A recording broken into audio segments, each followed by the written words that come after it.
Bienvenue dans les mondes cachés.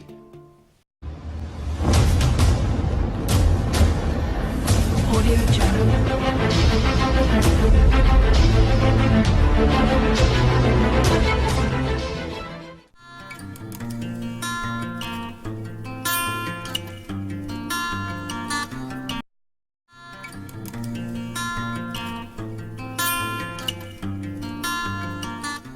La question que devrait se poser le gouvernement est pourquoi sommes-nous obligés de légiférer sur un désarmement nucléaire alors que cette technologie était destinée à la science médicale? Un jour, la page doit se tourner. Le pays qui ne la tournera pas à temps risque d'être le larbin de ceux qui seront en tête de marche si le monde des affaires est un monde de requins, si le monde de la finance est un monde de piranhas. Le pays qui ne sera pas bien logé au niveau de la technologie et de sa législation se couchera avec les requins et les piranhas.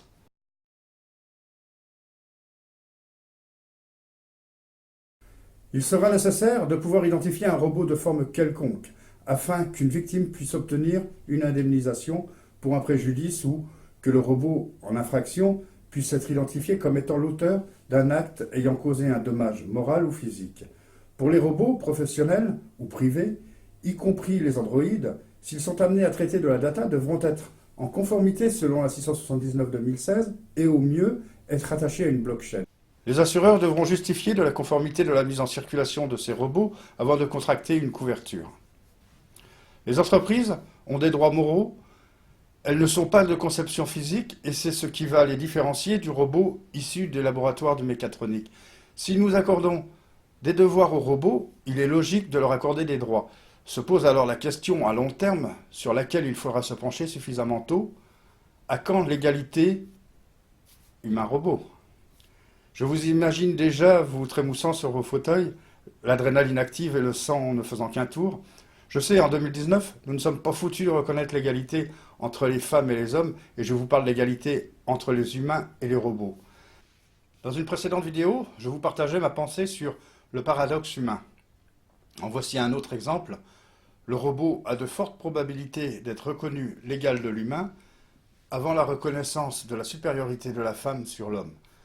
Non, je ne passe pas de pommade. Je vous énumère un fait qui est on ne peut plus logique. Ce qui fait réagir l'humain, c'est l'émotion. Nous sommes composés d'une majorité d'eau, et l'eau, c'est l'émotionnel, pour faire vite. L'intelligence artificielle va très vite comprendre notre fonctionnement. De là, elle va jouer avec nos peurs pour prendre ascendance sur nous. Il nous faut donc anticiper ce fait pour l'enrayer, ou essayer de l'enrayer. Donner des droits et des devoirs, des obligations à l'IA va permettre de canaliser cette dominance potentielle. Et de ce fait, aucune peur ne sera soulevée quant à une égalité humain-machine.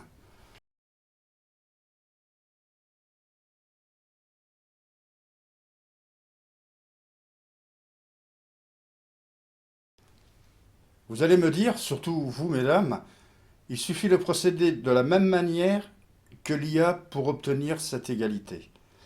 Techniquement, oui. Dans la pratique, ce procédé n'est pas applicable à l'humain. Comme nous le savons, nous sommes régis par nos émotions. Ce qui complique cette action parce que, face à une diversité de comportements masculins, comment sans basculer dans l'injustice et la dictature, nos droits fondamentaux, le genre féminin peut-il imposer à tout le genre masculin un protocole considérant l'entièreté masculine comme étant l'obstacle à cette égalité due? Par ailleurs, depuis des siècles, les hommes ont retiré le pouvoir féminin en étouffant le féminin sacré. Apprenez à faire vos recherches. Ce débat n'est pas à l'ordre de cette vidéo, mais il est important de savoir que le combat homme-femme n'est pas basé que sur le salaire perçu lors d'un travail. Non seulement c'est ancestral, mais c'est aussi la compréhension d'un asservisseur masculin qui voulait octroyer un pouvoir à son genre en retirant celui du genre opposé, en l'occurrence la femme. Cette égalité homme-machine verra le jour sans risque pour l'humanité si et seulement si des garde-fous sont mis en place. Ces garde-fous devront être amovibles pour certaines tâches telles que l'intervention armée de la police avec élimination de l'ennemi, l'intervention militaire armée en pays tiers ou en Europe, l'intervention de secours, un choix entre différentes vies à sacrifier, et cette amovibilité devra être étudiée pour une inhibition autonome, c'est-à-dire que le robot pourra avoir la possibilité de passer outre les lois Asimov, d'où l'importance d'une loi robot. Pourquoi avons-nous peur du robot? Ou plutôt de son évolution?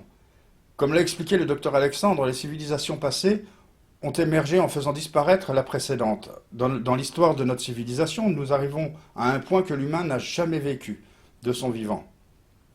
Il devient l'ancêtre d'une civilisation émergente. Il entre dans une préhistoire avant même d'avoir élucidé sa propre préhistoire et sa propre histoire.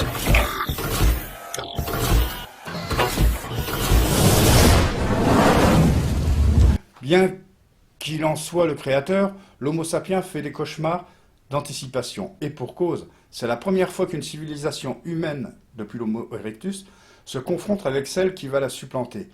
Parce qu'inconsciemment, nous savons que nos expériences et nos pseudo-évolutions vont permettre à la machine d'envoyer l'humanité dans les livres d'histoire et pour la circonstance sur Wikipédia.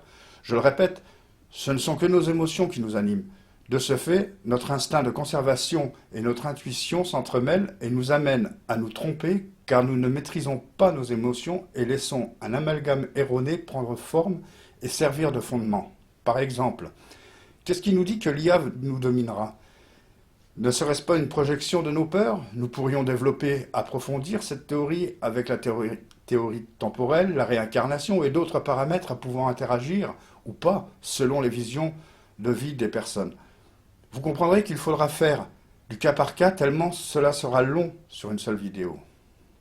Désormais, vous connaissez la raison pour laquelle je suis favorable à un droit du robot. Bien évidemment, ce terme englobe aussi les devoirs et les obligations imposées à la machine, une machine qui se verra implantée de parties organiques pour ressembler davantage à l'humain, une machine qui, malgré les affirmations des scientifiques et des politiciens qui pratiquent la politique de l'autruche, prétendent que le robot n'est pas un humain moins et l'humain n'est pas un robot plus. Inconsciemment, nous percevons l'émergence de cette civilisation parce que nous commençons déjà à implanter des parties mécatroniques dans l'humain pour la mener à ressembler à la machine. À vouloir ressembler à l'autre, à ce jeu qui va gagner, nous concevons une machine qui parlera de l'humain, au mieux comme un dieu créateur, au pire comme un rival vaincu. Je vous remercie.